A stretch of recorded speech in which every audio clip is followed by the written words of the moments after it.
Hello and welcome back to another Warlords of Draenor video. This time we're going to be talking about items, stats, just various system changes. And while we have covered this before, this is a summary of the various Q&As that happened. There was 2 Q&As in total. One was the general questions and answer panel, and then the other was one, it was more of a private kind of backroom thing with a bunch of media that were at the event. So let's get into it.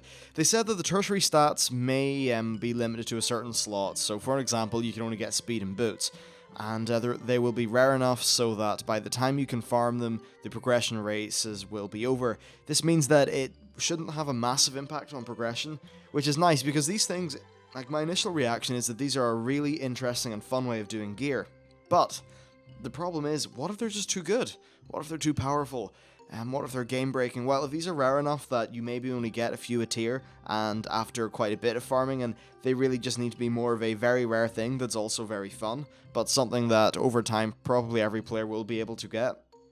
I think that if it's like that, it's probably going to be quite a good system. So yeah, overall I'm actually very, very happy about this. They also said that heroic Warforged gear will still exist going forward. Now this confuses me, because Warforged gear, well, you know how it is. Now, when they say heroic Warforged gear, I'm assuming because they've rebadged what is in Mists of Pandaria referred to as normal mode, that's been rebadged as heroic in Warlords of Draenor, so Warforged gear will still be a thing.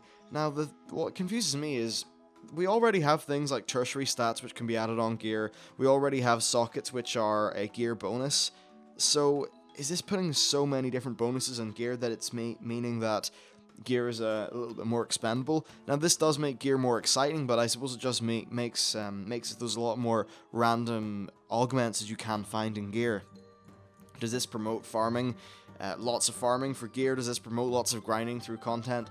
Well, what it does mean is that you will probably always have things that you want to do and things you want to get in the game, which does make it interesting, and at least things will have actual gameplay elements. Now, Warforged gear itself would just be higher stats, I'd imagine, and the reason why that's there is just to give a little bit of a nice bump so that if players, like if you don't get a new piece of loot, perhaps you can get a Warforged bit or something like that.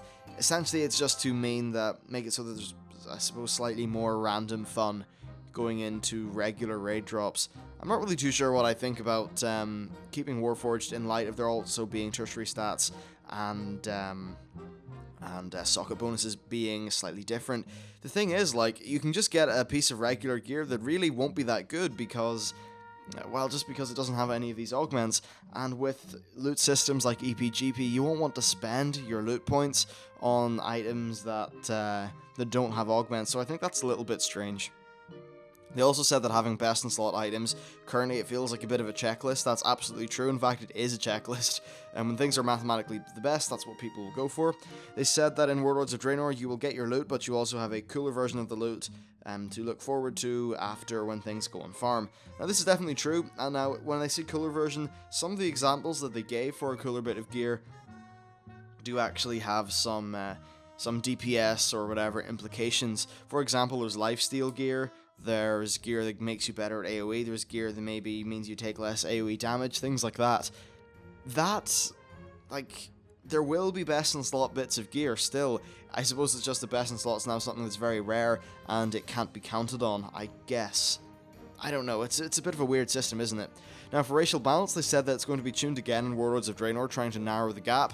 Worgen and Goblin, they said, are currently quite well balanced than many of the other races are. Honestly, I think that things like the Troll racial and the Orc racial will be toned down to make them a little bit less ridiculous, because right now they are just solidly more powerful than the Alliance equivalents.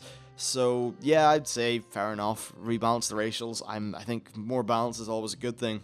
Now, also for secondary and tertiary stats, they said these will essentially stay the same from gear to gear, but primary stats and armor will change for your spec. So say if you were a priest, you could have healing and then maybe you could change into shadow or something like that, and it would change these stats on your gear, I suppose. And the system is still in development, so they're going to give more details before it's live. They also said that armor types are just going to be sort of one piece of armor.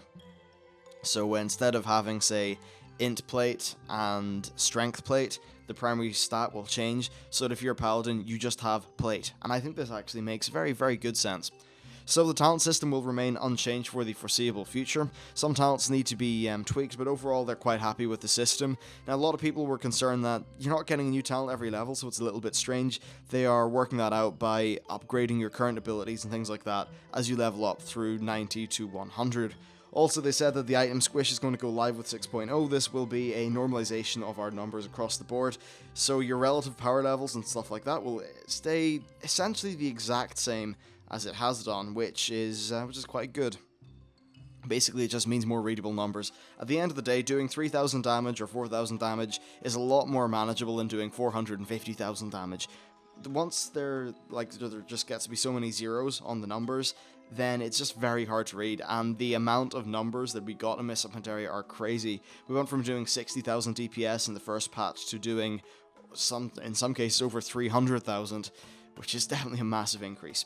So at the end of the expansion, they really added a massive power level increase, which was necessary at the time, but not really necessary today. This is in regards to, say, like Blackwing Lair, moving up from that. Basically, item levels will remain the same with the squish, but item stats have been squished, and players should be able to adapt to this instantly. So yeah, it's good. Essentially, the numbers will be smaller, but it will feel the same, and that's really what matters. Anyway, that's it, covering all of the different Q&A things on items, itemization, stat squishes, that sort of thing. Thanks for watching, and I'll see you in the next BlizzCon video.